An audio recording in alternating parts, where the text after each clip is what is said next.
আমাদের ছেড়ে চলে গিয়েছেন। আমি আজকে আল্লাহর কাছে কামনা করব আমরা এখানে যারা আছি, আমরা যারা সুস্থ শরীরে রোজা রাখতে সক্ষম হয়েছি, মহান আল্লাহ পাক যেন আমাদের বাদবাকি রোজাগুলি রাখার সুযোগ দান করেন। তো আগামীতেও আমরা যেন আবার একসাথে ইফতার করতে পারি। আল্লাহ পাক যেন তাদের আমাদেরকে সুস্থ রাখেন এবং জীবিত রাখেন। রোজা এমন একটা সাধনা বা সিয়াম, মহান আল্লাহ পাক বলেছেন যে আমি রোজাদারের পুরস্কার নিজ হাতে দেব। নামাজ আমরা পড়ি, আমি যেখানে যাই নামাজের কথা বলি। নামাজ যদি আমরা না পড়ি, আমরা যত ভালো কাজই করি, যত বড়ই হই, আইনজীবী হই, বুদ্ধিজীবী হই, বিচারপতি হই, যেই হই না কেন, সমাজের যত উপকারই করি না কেন, মহান আল্লাহ পাকের কাছে মুসলমান হিসাবে যদি আমরা মনে করি, আল্লাহ পাকের কাছে কিন্তু কোনোভাবেই গ্রহণযোগ্যতা পাবো না। যেমন যত ভালো মাছ বলেন, মাংস বলেন, হরিণের মাংস বলেন, খাসির মাংস বলেন, আপনার চিতল মাছ বলেন, পোয়াল মাছ যাই করেন না কেন, ভালো মাংস নিয়েছেন, মশলা দিলেন, সুন্দর করে রান্না করলেন, কিন্তু লবণ দিলেন না, ওটা কেউ খাবে না। আল্লাহ পাকের কাছে আমরা যত ভালো কাজই করি না কেন, নামাজ যদি না পড়ি, কোনো কাজই আল্লাহ পাক গ্রহণ করবেন, জিজ্ঞাসাই করবেন।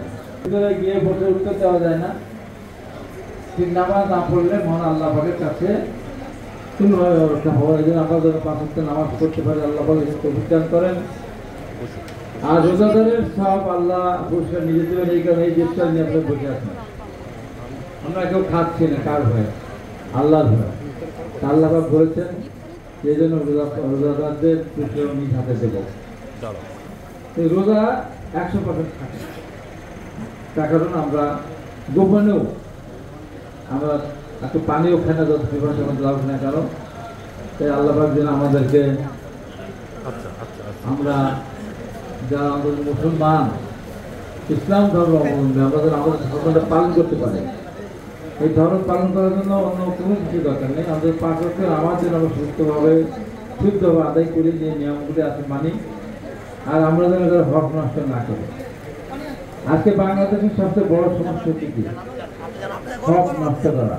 যেভাবেই হোক, যে জায়গায় আমরা আছি না কেন, আমি একটা জিনিস খেয়াল করি সবসময়, যে আমরা যেখানে আছি না কেন, আমাদের মধ্যে একটা প্রবণতা দেখা দিয়েছে, আমরা ফাঁকি দেবই, ফাঁকি আমরা দেবই, মানুষকে আমরা ঠকাবই।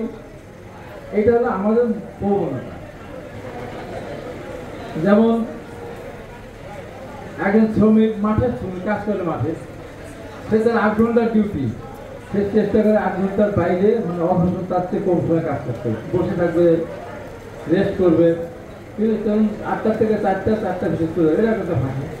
আবার যারা বড় বড় অফিসে যারা কলম নিয়ে বসে আছেন, ঠিকাদার, এক ঠিকাদার মধ্য দিয়ে কোটি কোটি টাকা এদিক ওদিক হয়ে যায়, আমাদের হাত কাঁপে না। পার্বত্য চট্টগ্রামের ব্যাপার নিয়ে এখানে আসছে, নানা ষড়যন্ত্র চলছে, আমরা দেশকেই ষড়যন্ত্র চলছে। আমি কালকে একটা বক্তব্য রেখেছিলাম প্রেস ক্লাবের সামনে, সরকারকে উদ্দেশ্য করে বলেছি, দেশের বিরুদ্ধে ষড়যন্ত্র চলছে, সরকারের বিরুদ্ধে কিন্তু আরো বড় ষড়যন্ত্র চলছে। সরকার বুঝতে পারছে না, আমি যাই না, কারণ এই সরকার যেন কোনোভাবে সফল না হয়, সেই কারণে কিন্তু বিভিন্নভাবে কাজ করা হচ্ছে। সরকার তো না বুঝলেন, সরকার কাছের লোক যারা, অতি কাছের আপন জন, তারা কিন্তু সরকারকে মিডিয়া করার চেষ্টা করছেন, তারা নির্বাচনটা পিছিয়ে নেওয়ার চেষ্টা করছেন, তারা ক্ষমতাকে প্রলম্বিত করার চেষ্টা করছেন, যেটা সরকারের জন্য খুবই বুমেরাং হয়ে যাবে বলে আমি মনে করি। তাই আমি